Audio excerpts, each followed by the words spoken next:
Welcome to another updates video for January 2021. First we'll go through the updates, then through the various fixes. Piece rates can now be renumbered.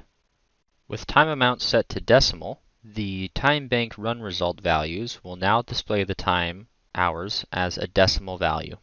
Within the setup of a holiday date, added the feature for ignore stat overtime rule. This will exclude this holiday from counting towards holiday overtime.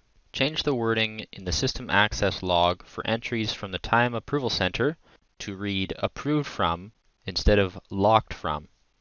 When clicking on the batch edits, the prior employee selection will be carried over to the batch edits list. Within the employee time bank screen, the ledger screen can now be maximized. As well, in the time bank screen, a filter ledger option has been added to allow date filtering of ledger transactions. Within the Employee Time Bank screen, added Previous and Next buttons. This will cycle through employees who have this bank. In the Position Detail screen of an employee, added Previous Next buttons to cycle between employees who have a particular position. In the Time Calculation Rules, added option for a monthly overtime setup. That's all for the updates. Now we'll go through the various fixes.